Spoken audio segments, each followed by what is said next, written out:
Have you talked to Kyle? Yes, I have. What'd you tell him? I reached out immediately once I heard the story of trying to say hello to him and talk to him. And it took time for him to be comfortable with the conversation. You And apologize. I'm not, Yeah. I don't want to discuss our conversation, Yeah. but I think that's between us. Who let Kyle Beach down, you think? I'm not blaming anybody. I'm not blaming anybody. I blame myself for some things I could have and should have done differently. Well, What should that's you it. have done differently? Um, well, I think that given a little background to what when I first went into the meeting after the game, it's shortly after, and I found out in a short amount of time that what happened. They asked me, did I know anything about our video coach hanging around the Rockford players, and I didn't know anything about it. And then they told me that he was hanging around the Rockford players. He was socializing. They were going out to bars, and he might have sent an inappropriate text or two, and that he was bugging them. And that was that's all I knew. I didn't put it all together that it resembled sexual abuse or sexual assault, and by not asking more questions, and I take ownership on that. I think that had I known more, I think I would have handled it completely different. So sexual assault that wasn't discussed in the meeting. They weren't saying, "Hey, this player has come forward and he's made an allegation of being sexual assaulted by your video coach." No. So this is in May of 2010, and you just win the Western Conference Final, right? Arguably your biggest win in the history of your coaching career up to For that sure it point. was. Yeah. Yeah. So you're Well, going. I don't know about for sure, but that was we did. Well, you're We going to the had, Stanley Cup Final as a I know, head but we coach, won right? the cup in '96. So As an assistant, yeah, right? okay, but I still think I Oh yeah, count them the same. yeah, no doubt, no Yeah, doubt. So you're in that meeting. So the game just ends, and I know some of your players have told me that you had a policy where you didn't have meetings with players after games. Is that right? And I think it when I was here in St. Louis, my first working with Roger and Jimmy. Roger, first thing he taught me is you never have meetings with the players in the locker room after games, and for all the Roger right Nielsen, reasons. right? Roger Nilsson, yeah, right, and Jimmy Roberts. So it was like the emotions are so high, and I think that whether and I'm an emotional guy, and so there's nothing productive coming of it, and I think that. That's why I have a rule that I don't go into the locker room after games. So who tells you that John McDonough, the president of the Blackhawks, you got Stan Bowman in there, and you can fill us in with whoever else was in the meeting. Who comes and grabs you and says, "Hey, they want to see you upstairs"? I don't know if I got. I don't know how that process. Who was either the messenger or a phone call or somebody came and tapped me and go upstairs or they want to see upstairs or go visit upstairs. I don't remember that process. What were you thinking the meeting was going to be about? No clue. No clue. Could have gone anywhere. I mean, we could be thinking about preparing for what are we going to do for the going into the next round. How do we want to go day by day? Might have been a scheduling thing. It might have been this or that, but I had no idea what it was going to be about. And where'd that meeting take place? I think it was upstairs. I don't know if it was in the president's office or the upstairs office. I don't remember. And so who did the talking? Who ran the meeting? Well, I walked into a meeting that was ongoing, so I don't know exactly who was running it. I just know what I learned when I was in there, and it was brief. And well, I don't know who was doing. I don't know. How long were you in the meeting? You think? 5 minutes, maybe 5 minutes. 10 minutes. And what'd you learn in the meeting? What I learned was that Brad, when I say Brad, video coach, was hanging around the Rockford players, was socializing with them, sending inappropriate texts, going to bars, and basically the guys are being bothered by it. And I don't think there was anything resolved in that meeting. I left the meeting with an understanding that they got it, and that's how it was left. Apparently, there was a prior meeting too when you were playing in a previous series against San Jose. Were you in that meeting when you were playing the Sharks as well in San Jose, or no? No, I knew nothing about that meeting ever. So this was the first time you were ever in the meeting. First time I ever heard about anything about this And matter. did you talk? And the last time I ever heard about the matter. Never had a follow-up meeting about it. Never. And I blame myself for not pursuing that further. What should you have done? I should have asked more questions. I should have, pushed him to find out more the seriousness of the matter.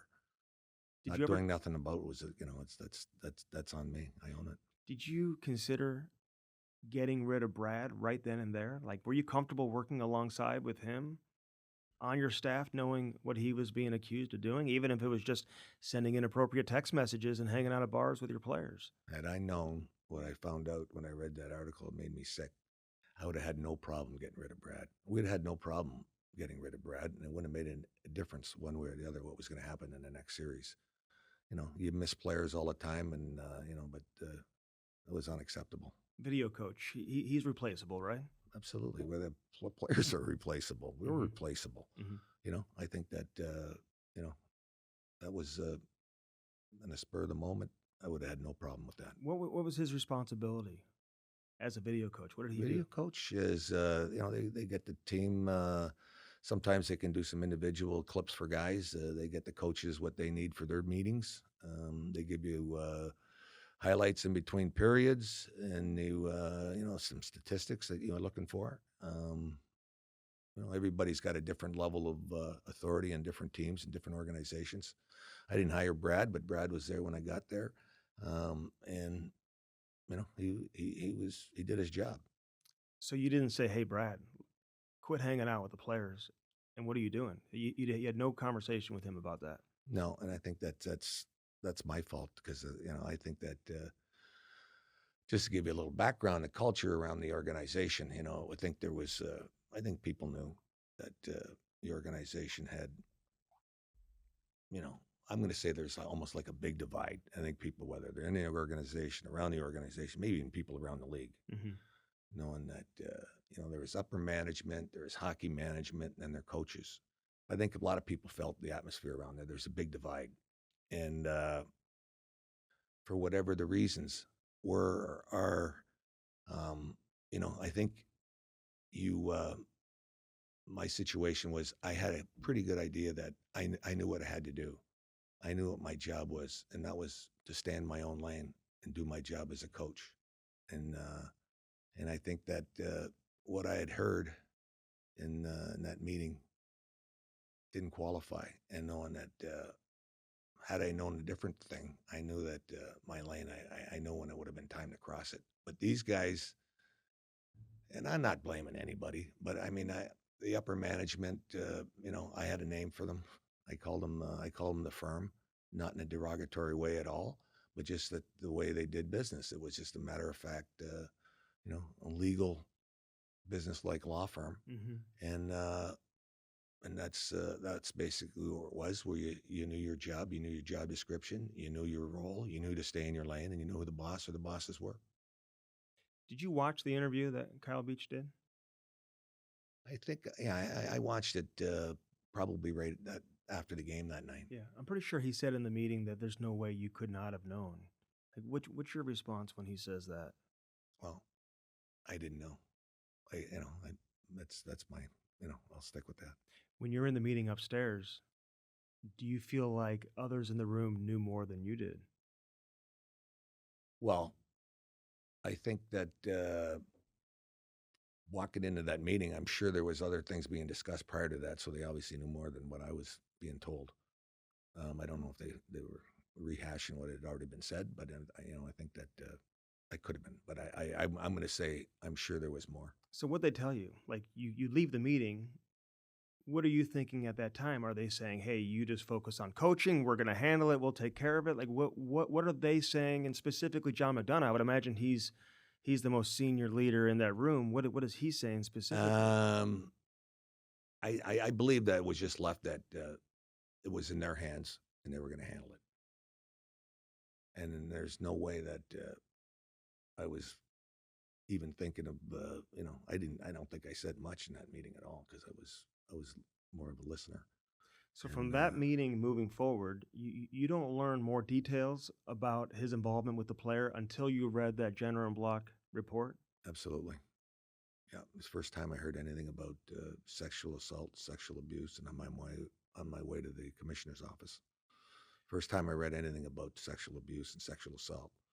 But I blame myself in that meeting that I didn't push the envelope to find out to the level of seriousness, whether it was, I wasn't informed that, what had took place. Even you made some statements, even when you were head coach of Florida, saying you weren't aware of any sexual assault, but you were still coaching the Blackhawks when Brad Aldrich got fired. Did you ask why he got fired? What led you to believe that he got fired? No one said anything about sexual assault then? And nobody said he got fired either. I think that it was a mutual agreement. Brad said he left the organization. Was what I got a phone call one day, and they told me that's what happened. But again, same as the other, not following up the original meeting and not following up the following days and not following up with Brad. That I just think that I blame myself. That's on me. I take ownership on that, and I was trying to think that I was staying in my lane and doing the right thing. Looking back on it, being around Brad, did this fall into his character? Were you shocked to hear that he was involved, or could you see this happening with him? Maybe it didn't surprise you. No chance that I see this happening at all. No, not at all. I couldn't imagine it. Couldn't imagine either one of the things happening. The internal evaluation.